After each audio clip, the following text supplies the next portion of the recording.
Hello, fellow lodsters. Welcome to the next episode of LOL Love of Literature. And today we have with us Veena Rao, a journalist turned author. And uh, we are very happy to have you here, Miss Veena. I'd request Miss Jayanti to give a formal introduction of the guest. Yes, Veena Rao is an award-winning Indian-American journalist and author. Purple Lotus, her debut novel, is a 2021 American Fiction Award winner, 2021 Georgia Author of the Year finalist, and an award-winning finalist in the Multicultural and Women's Fiction categories of 2021 International Book Awards. She's the founding editor of NRI Plus, an Atlanta-based news publication. She has been recognized by the Limca Book of Records, the Indian version of the Guinness Book of World Records, right? As the first Indian woman to edit and publish a newspaper outside India. Oh, interesting. Then when she's not writing or meeting press deadlines, you will find her meditating and gardening. Oh, lovely. Welcome, Veena. Good to see you today. After long planning, stages of planning. At last, we are meeting, and Danya will shoot the first question. Normally, we believe in the first question. So from there, we take it forward. It's mostly informal, but very focused. So our podcast believes in the first question. Over to you, Danya. Welcome, Miss Veena. Thank you. Yeah. What I wanted to ask you was how different was writing as a journalist, reporting what was happening on the field, or like something which is more of, factual uh, representation of a scene, to writing fiction. How different were these two things for you? As an extension, I would ask, do they complement each other when you write this? Will that help you? Or when you write that, does this help you? You can also add all that. Thank you. First of all, thank you so much for inviting me to the LOL podcast. It's great to be here. To answer your question, writing a report and writing fiction are entirely different things, according to me, because when you're writing a report, it's fact-based, right? You're just reporting what you see. There's very little personal opinion in it. But writing a novel, it's like you're creating a make-believe world. It's completely imagined. And there's a lot of creativity involved, even in the actual writing. So, because when you're writing a report, you're just stating facts and you're keeping it as simple, as tight as possible, your language. Actually, I had to teach myself. I've always been a journalist. I used to work for Indian Express in India before we moved to the United States. And then I launched my own news publication. About 13 or 14 years ago, although this has always been my dream, my childhood dream to be a writer. I always wanted to write, and I used to write fiction when I was a child, but then life happened and I got busy with my work. And then when I launched my own publication, I got terribly busy with that. And so I had stopped writing fiction. And so when I started once again, it was like, it was a completely different ballgame. I didn't know how to do it. So that involved, I did not get an MFA degree or any creative writing degree, but then I taught myself to write fiction just by reading other authors, other immigrant authors like Jhumpa Lahiri, Chitra Banerjee, Divakarini, and all those ones who came much before me. Eventually I was able to, develop fiction writing skills. And to answer your question, is there any similarity, or can one be based on the other? Yes, sure. I think some of the themes that my book talks about, my book Purple Lotus, which I had a copy here. Yeah, it's here. Some of the themes that my book talks about, like domestic violence, patriarchy, standing up to patriarchy. These are all themes that came to my mind because of my job as a journalist, because I see so much of that. And even, some of the nonprofit work that I do, it has to do with domestic violence, abuse, and several other issues that my book talks about, mental health. So all these are based on my job as a journalist. Yeah. So I think, although the actual style of writing is different, you could say that they are kind of based on one another. Oh, okay. I was coming to that style of writing, and you touched on that because I have 3 years of experience as well in journalism, and I have admitted in many places I didn't like it because You didn't like journalism? no, fiction writing is what makes me happy. And those 3 years I didn't like, and it took me 3 years to realize that is not the place for me. That kind of writing is not my cup of tea. Anyways, I was going to touch on the writing style. You have always written reports or real stories, journalistic writing. So when you wrote fictional characters and scenes and emotions, how did you manage the language part? Yes, language and the craft, or because there, of course, we don't even bring our own opinion into it.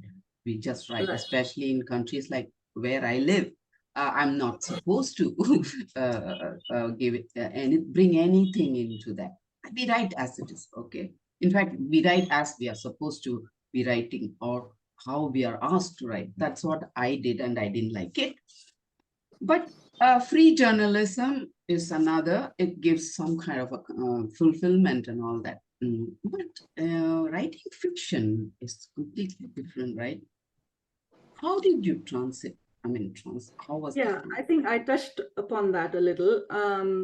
Just by I sat in front of, when I first started writing fiction, I sat in front of a blank page.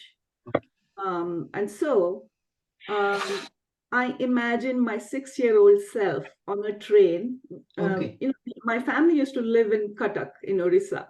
And when I was 6, we moved to Mangalore, which is my hometown in the south. And so I put myself on the train, Right. and I created this character of Tara, who's on a train from Cuttack to Mangalore, 6-year-old self. But then, how do you write it? That was the question. How do you put out all the emotions on the page, on the paper, on the page? And that's when I started reading all these other wonderful authors like Khalid Hosseini, his Kite Runner and A Thousand Splendid Suns, his 2 books. I kept reading. I loved those 2 books. And I think partly Khalid Hosseini inspired me to start working on my own book. And so I kept reading it over and over again, looking for style and just how they, their writing style.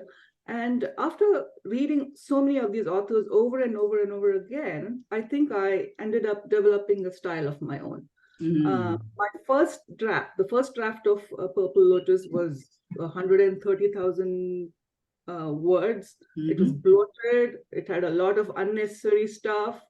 So it was just a work. It was just a process of learning, which I perfected over draft after draft after draft. Yes. Okay, sure. So, Danya, have you any questions? Yes. I think Khalid Hosseini is a name that we come across a lot in our podcast, and I say this as well, that my most favorite book on earth is The Kite Runner, and I can never cry so much reading a book that like I had cried for The Kite Runner. And Thousand And Splendid my Suns also. But the Yeah, third yeah. one disappointed me. Yes, yeah, it was a disappointment. Yes, he tried Yes. something different. It was connected that's one stories. beautiful story. Yes. But we just want to know, like, how it was for you when you won the Limca Book of Awards, and you were given all that accolades. And did those accolades help you in publishing your book, your own book? Not at all. Not at all. Mhm.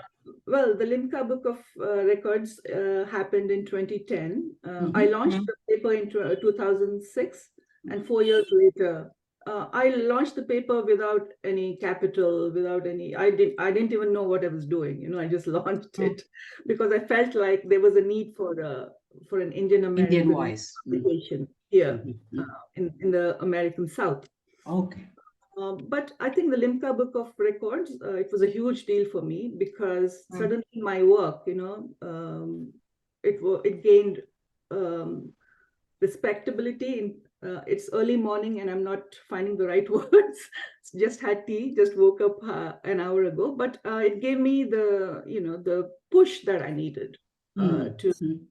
Um, and it helped make my news publication a household name pretty quickly. Yeah. So yeah, that was good. And did it help me get my first book deal? No, not at all. Not at all. Because I was an unknown person in the literary world. The publishing industry here caters largely to a white audience, right? The gatekeepers of the publishing industry, the publishers, as well as the literary agents, they are not willing to take risks. So for the longest time, my book did not find I got rejection after rejection after rejection for 10 years. It took me 10 years to find a publisher. So finally in 2019, I entered the manuscript contest, which is hosted annually by my publisher, She Writes Press. And I ended up winning the contest, which was a huge deal for me because it included a book deal and a publicity deal. And that's how my book got published. Lovely. But it took me 10 years. And Cannot be better than that. Well, very well, right? it was a long journey, though, I must say. But it was a long journey. yes, that patience, that cluelessly waiting is what is required, Yeah, but I think perseverance is something that all of us authors develop because Yeah, are you both yes, yes.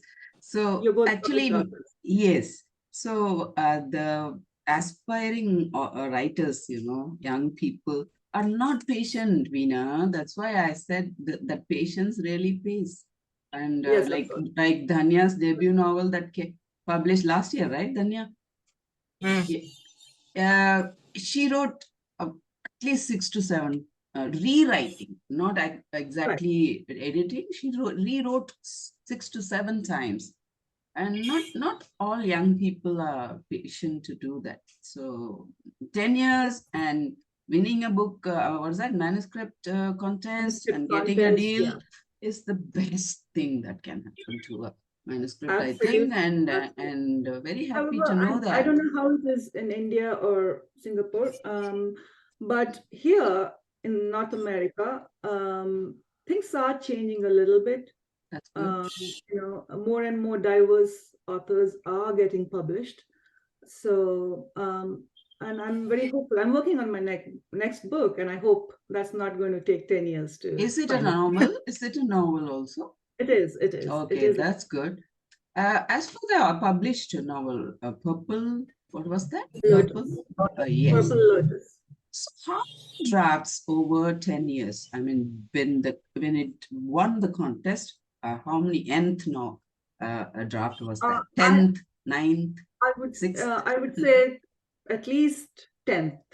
10th in 10 years. Actual count, because there were several minor revisions as well, but I would say at least 10 drafts. The way it happened is I would write a draft and start querying literary agents here. Here you cannot directly approach a publisher. So I would approach these literary agents, and then I would start getting rejection after rejection after rejection. During the Yes. querying period, it was very normal for me to see a rejection in the email every day. And I've gone to bed crying so many times. Oh But dear. by the next morning, there would be a little voice telling me, reminding me of my childhood dream of being a published author. And so I would start a new draft.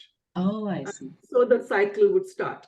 So Right, this the little girl goes from Cuttack to Mangalore, right? Yeah, Orissa. Now, now is the whole novel based on that No. coming of age kind of thing? That girl grows up or something like that? No, it's just the novel is a dual timeline novel, and That's- it moves back and forth between that's Atlanta, nice. where I Oh. live, Oh, okay. to Mangalore, Mm. where she's a child. It's just Mm. she's just going back in time, thinking about her child. So it's back and forth, but it's primarily based here in the American South. Okay, that was what I wanted to ask you. So is the novel touching on that side of the world? Because for you to reach a publisher there, of course they will look at the readership and what is the Relevance, yes. content. Oh, that's Yes. why you were able to, even though it was after 10 years, you were at last managed to reach a publisher, which is very good. So back and forth is a good one. So now the new novel that you're writing, is it a sequel or? No, it's not a sequel. Okay. It's based in rural Georgia. Ah. Georgia is the state where I live in. It's based in rural Georgia. It's also about an immigrant woman who moves from India Okay. to rural Georgia. And it talks about casual racism, the racism she faces.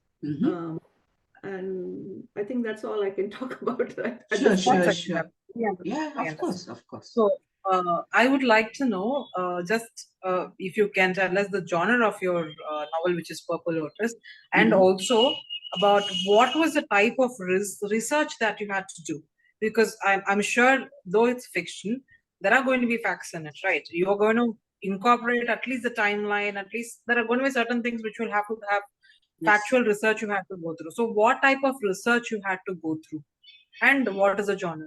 Genre. Purple Lotus is considered multicultural fiction or women's fiction or immigrant fiction. Yeah. Oh, immigrant. Immigrant fiction. So, but it's primarily the protagonist is a woman, so it's women's fiction. Yeah. So, did I have to do any research? Purple Lotus is based almost entirely on my lived experience. Tara, protagonist, lives in Atlanta. I live in Atlanta. She's an immigrant from Mangalore. I'm an immigrant from Mangalore. So it's mostly my lived experience.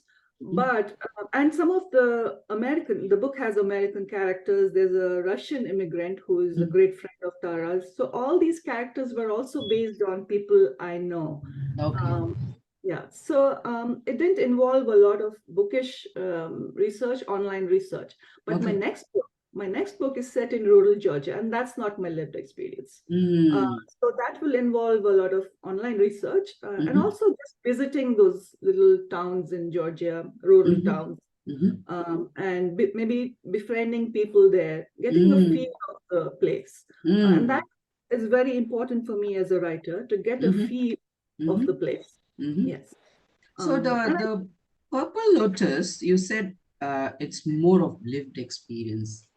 Then can you share with us where you draw the line, in the sense, or can I put it this way? How much of fiction is there in it? It's almost entirely, yeah. Okay. Well, I would say it's entirely fiction. Okay. Except that the way people behave, for instance, their personalities, that's something I draw on, but not the actual person's life. Okay, then it's a fiction then. Okay. It's yeah. fiction, Okay. Yeah. So it's just that I know, for instance, there are Southern women, there are a couple of Southern women in Purple Lotus. Mhm. So their expression, the way they express themselves, their house, a description of the house, all that is based on what I actually see. Yeah. Yeah. Of course. Yeah. Okay. Okay. So I just want to ask you, because you had mentioned that there are going to be American women or American citizens in the story, and there's also a Russian immigrant. There is uh, Tara. She's an Indian immigrant. So there are so many different cultural perspectives, right? For the in the same book, there are so many different cultural perspectives. I'm sure you were able to get those informations as to like what that means in that particular culture from people from that ethnicity. Yes. But how different was your perception of that particular action or that particular thing about a particular ethnicity before you researched about it or before you talked about it and after you knew what it actually meant? Was there any difference in perception There in wasn't. you personally? There wasn't, because I knew these people intimately. They are my dearest friends. In fact, in the acknowledgements, I mentioned their names. Yeah. So they are entirely. I mean, they're sort of not entirely, but sort of based on real life characters, and I give them credit in the acknowledgements. And I know them dearly. They've been like very, very, very close to me. So no, there has been no difference in perception.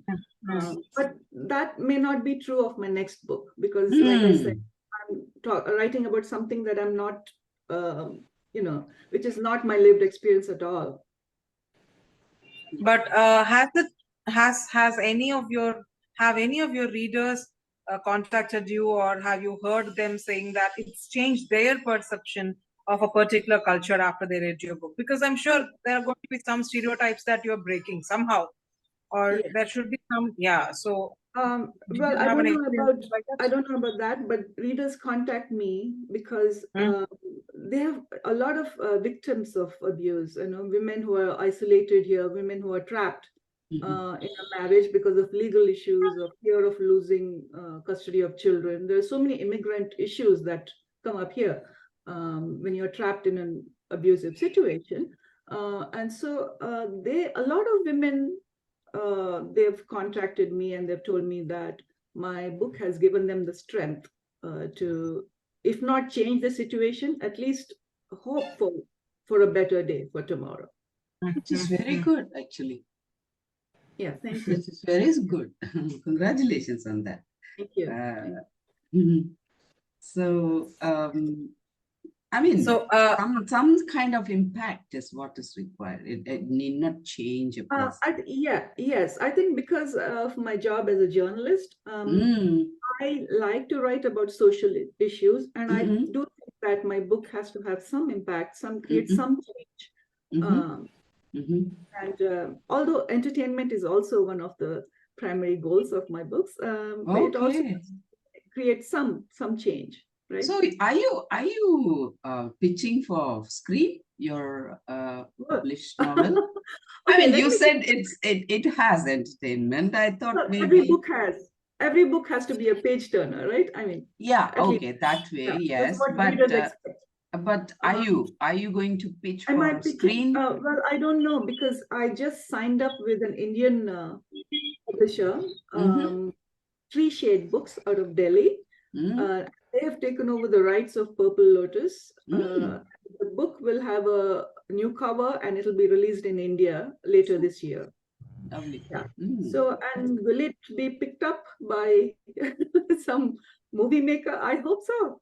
I'm keeping my fingers crossed. But are the publishers? I'm not actively pitching for it. No. You're not. Yeah. Okay. I don't even know how to do it.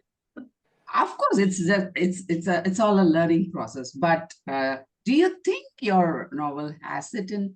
Yes. Yes. Then you should. Absolutely. Absolutely. And I think, and I keep hoping. And in my family, my extended family back in India, they've also picked out the hero and the heroine. Deepika will play the heroine, and Ranveer Singh will play the The hero, is it? Yeah, interesting. So it's I think it's going to hit the screen. Okay, let's wait. Good I luck hope on so. that. It does. Okay. So I'll just ask this question. You can answer this, and then I think I'm sure the call is going to get cut after, so we can Mhm. log in back again. Mhm. So my question to you was, when you're writing a women-centric, theme or even a multicultural theme, there are going to be times when you will have to know what you can say and what you cannot say, keeping in mind the sensitivities of the readers, keeping in mind what the world is going to perceive of it. So how did you draw that line, and how did you make I'm not sure if you had controversies due to the book, or if you had, was there, how did you handle those controversies? Do you want me to answer that question? Yes, we have, Yes. yeah. So I don't think my book has had any controversy so far. So far, so good. Although these days anybody can come up with anything and create a Yes. controversy out of it, and I do that in my day job, day in and day out. I've got controversies, you know. I think the world is divided into two extremes, and sometimes as a journalist you're caught in between, especially as a newspaper publisher, an editor. But my book, I think it talks about a woman who faces isolation and abuse. And I don't think I've had to be particularly careful about what I'm saying. Because I think women-centric books are quite a lot of writers, it's Yeah. theme. It's an in theme now. So I don't think it has faced much resistance or controversies so far. So far, so good. But that may not be the case with my next book, which is more hard-hitting. It talks about the kind of racism that nobody even talks about here. Casual racism, everyday racism. Yeah, and also extreme right-wing policies. So yeah, so that might be a different ball game. But do I need to be careful? Yes. I'd rather not. Rather be be free spirit and write my mind. But I also have to keep in touch, be careful of the fact that the book has to get published at some point. Exactly. Yes. Yeah. Okay. So I think it's still running. Okay. So yes. What I wanted to ask you next is that when you said for your next novel you're going to talk about racism and all that. See, these themes mostly, be it women, be it abuse, be it racism, right now in this current era, it's become more subjective. What one can view as an abuse might be normal to another. What one can view as racism might just be a common state of facts for another. So how are you able to differentiate what is objective and what is subjective when it comes to such sensitive matters when you write? Well, yeah, it is subjective, like you said. It's entirely subjective, right? But you do. That's one of the beauties of writing fiction, is that you express your thoughts, Yes. and they may not necessarily be your thoughts. It might be your character's thoughts, Of course. right? Yeah, you may not necessarily agree with it. But as a journalist, I'm dealing with this day in and day out. And the good thing about journalism is that what you just report, you just state facts. You report on facts. But with fiction, I think you have the liberty of creating characters who you may not necessarily agree with. I just read a book by Sonora Jha called The Laughter. She is a Seattle-based author. She writes about a not retired, also a middle-aged professor, a white middle-aged professor, and that's definitely not her lived experience. And he's a nasty person. So you don't necessarily have to create characters you agree with when you're writing fiction. Yeah. Yeah. I Sometimes write actually, 9.5 out of 10 of my writings are all fiction. So lived experience is not even 1% in my fictitious writing. So my readers know that. So I'm in that end. Like you are writing all lived experience, and of course the second one is different. I want to talk to you after you complete your second one, because I want to know how the first one and the second one compare. compare, right? Yeah. We will talk, I So, think. yes, what I was saying was another beauty about fiction is, though it's subjective, you can give 5 different perspective of the same thing, of the same event or the same exact thing from 5 different characters, Yeah. showing showing it in different angles of the same subject. So one or the other will be acceptable by one or the other person. Like if I'm a reader, I might not agree with 5 of those perspectives, but I might agree to 1. So fiction has that beauty where you show so many views that any reader would catch on to at least 1. Somehow something will catch on to that reader. So that is the beauty about, I feel that is the beauty about fiction, that you can show this. It's just a kaleidoscope of perspective from different people on the same event. That's what I feel fiction is. To me, at least, that's what it is. Absolutely. Absolutely. Yes, I agree. I Uh, agree. Yeah. I just have one more question for you, after which we can go to the next segment of this session. Yeah. My last question is, how, like, because you must have written a lot about this reported a lot about women abuse or like racism, being a newspaper editor, and like you were rightly pointed out, your job is to just state facts, whereas judgment is out of question. You're not gonna sit there and judge what they did was right or wrong. Just stating it and the reader can decide if it's right or wrong.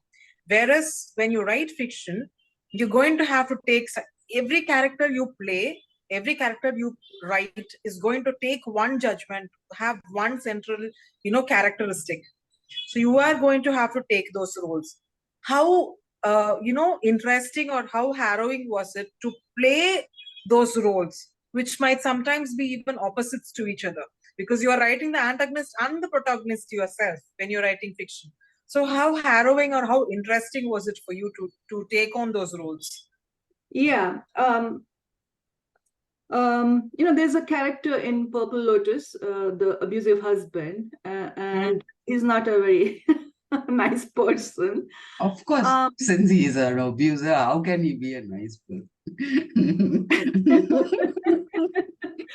Well, he's not entirely black, though. I had to, Black create or white, abuser is an abuser. shades of gray. Yeah, I mean, while creating him, it was a lot of negative emotions coming up towards him, because and that's the thing about fiction writing, right? You're just creating a world of your own, and some scenes were hard. Some scenes, there are some abusive scenes that were really hard for me to write, but I had to do it. Yes. Lots of walks, take walks, which is my favorite activity to do. Take a lot of walks in the woods, come back and write again. And there were several other instances where I remember, which were like really hard, and it kept me sleepless. It gave me sleepless nights. But then that's your job as a writer, to get back and do it, be done with it, and feel a sense of relief when it's done. You will come back to it anyway while rewriting and editing. Yes. But I think over time you feel a little desensitized to maybe during towards the because end. you You've done it. I think you kind of desensitize yourselves by after the third draft. I think all of us are desensitized to the story. We just know it so well, and yeah, I know what this man is going to do. Maybe we're going to sense it differently, but we know Exactly. that we are very desensitized to the negative character the most. Actually, the most we are desensitized to the negative character. And Yes. yeah, this is what I would like to ask another question as well.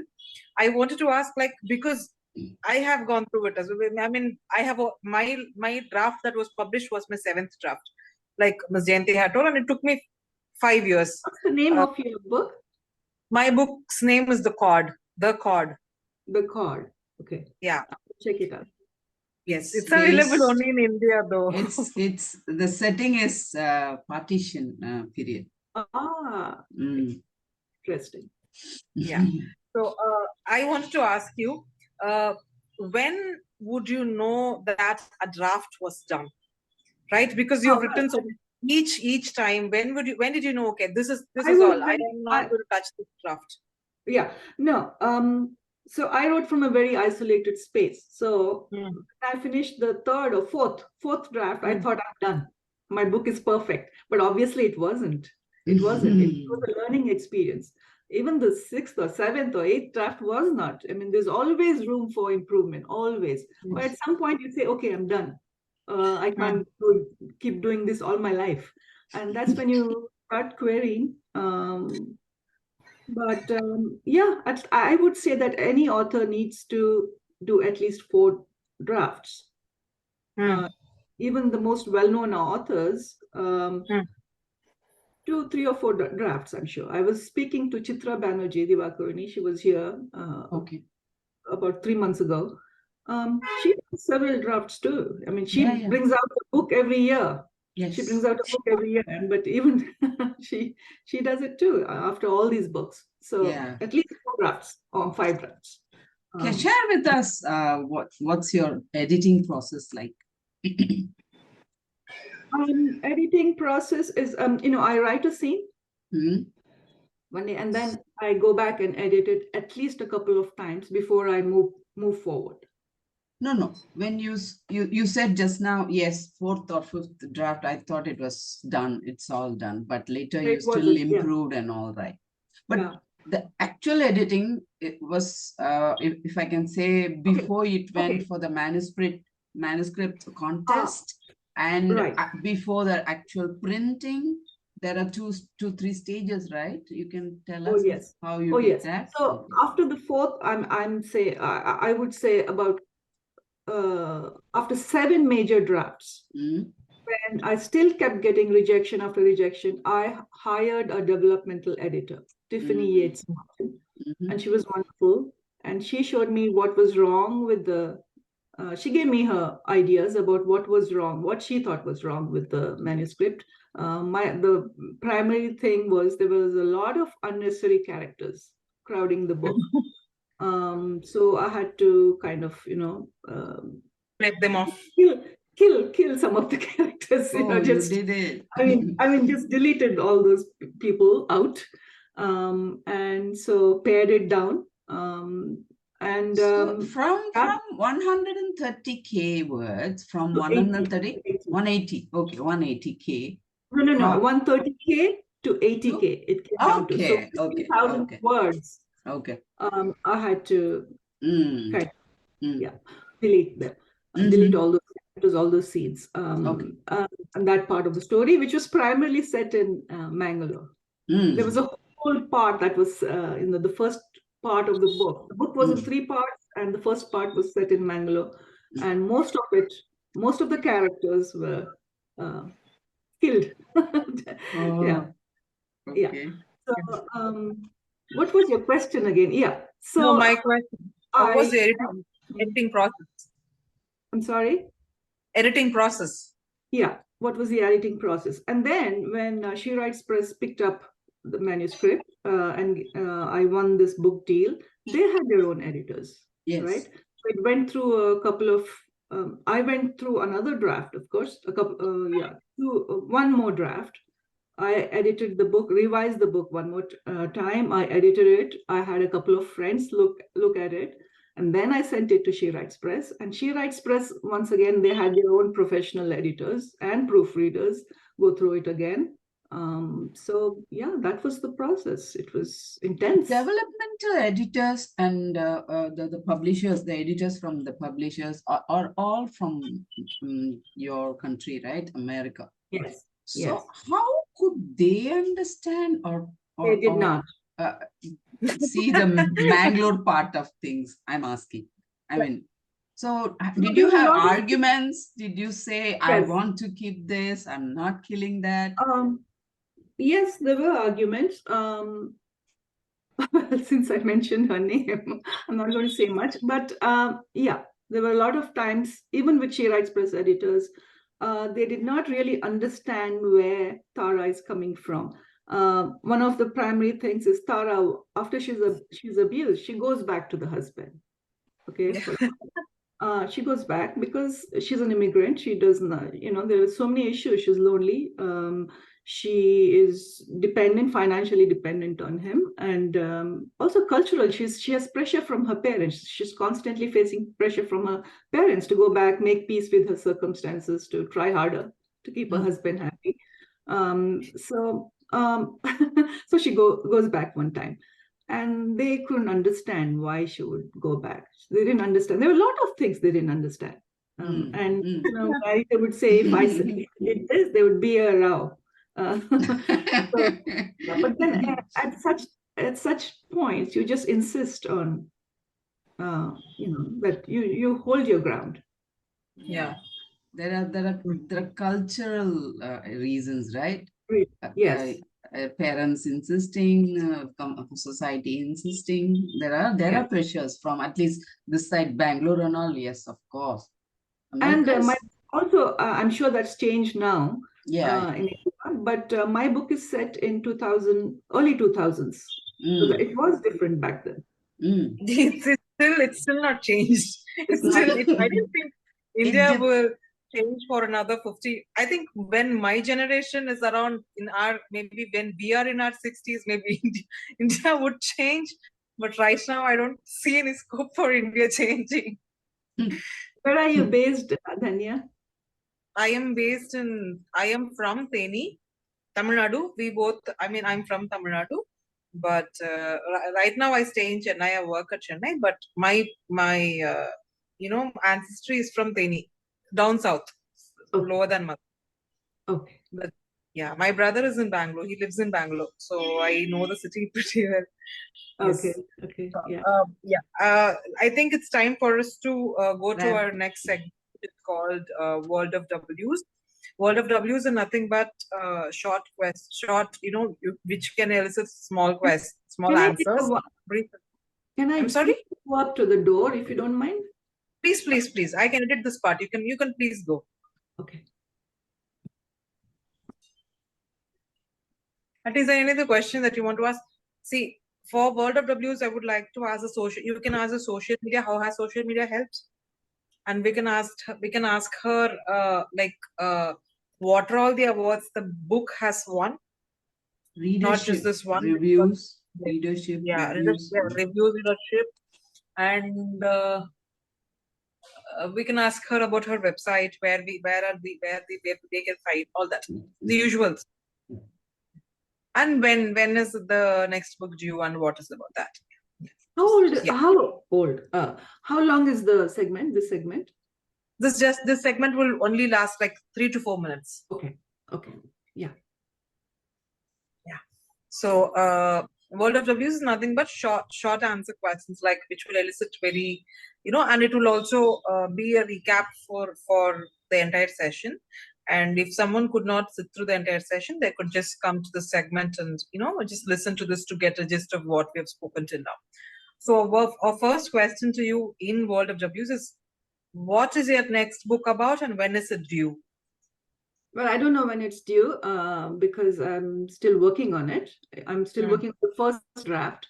So I have not started looking for a publisher. The book is about an immigrant woman who finds herself in rural Georgia, in the rural American South, and she deals with casual racism. And then she gets increasingly you know, I don't know how much I should say, but because it's still a work in progress. But let's just say that it's primarily about casual racism. Okay. Your published novel, how has the readership been? Like the response from reviewers, readers, Right. if you can share So, with us. How yeah, has like social media helped your? Yeah. So like I said, my book took 10 years to find a publisher, right? But when the book released, it was, or rather, the book released bang in the middle of the pandemic, September 2020, when everything, the world had shut down. There were no bookstores were open, no libraries were open, book tours were not possible, impossible. So, but I think eventually, despite a somewhat slow start, my book eventually did find its way into the hands of readers. And that could be partly because of social media. I am active on Facebook, Twitter, Instagram, and now Threads, and of course, LinkedIn. And I think most authors, they find one or two platforms, social media platforms that work for them. In my case, it's been Facebook and Instagram. So I think it has been very helpful in terms of there are some special days or special seasons, like the holiday season here, or some special months like Domestic Violence Month, which is October, or the Asian American and Pacific Islander Month, which is May. I run ads, Facebook advertising campaigns, and I think it has always worked for me. And I think social media is a great way to keep in touch with not only with your readers, but also find other authors. In fact, when She Writes Press picked up my book, I discovered this entire community of other authors, and we're wonderful at building each other up. It's a great community, a sisterhood of authors who build each other up, leave reviews for each other, and generally, help each other's careers. So I think social media is wonderful. It's toxic. It can be toxic, of course, for a lot of reasons. But I think it is a necessary evil for us authors. Yes, of course. So, yes. How do you how has social media helped you in the sales of the book or promotion of the book, or has it?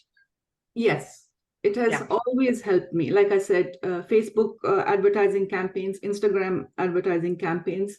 I also run Amazon advertising campaigns from time to time. And I think because my book has a beautiful cover, and it's important. Book covers, I think, are important, right? If you have a cover that pops out of the bookshelves or on the Amazon search page, people are more likely to go click on it and maybe read the description, and it could end up in a sale. And I think advertising, Facebook advertising, Instagram advertising, and Amazon advertising has helped keep my book in the news, and my book is still doing well, or close to a little over 2.5 years since its release. Okay. How is your Purple Lotus and its publisher going to influence your next book publishing? I mean, is it going to be the same publisher, or are you going to look for another? I don't know yet, but I will first start querying process, the dreaded querying process, where you try to find a literary agent to represent you. That's what I'm going to do, because I think it helps to have a literary agent here. And in fact, I just got lucky by winning the manuscript contest. Otherwise, having a literary agent is very, very necessary here in North America. So that's going to be my next. I'm sorry. No. Yeah. So you cannot publisher directly here. You have to have a literary agent. And I think that's the same is happening in India, right?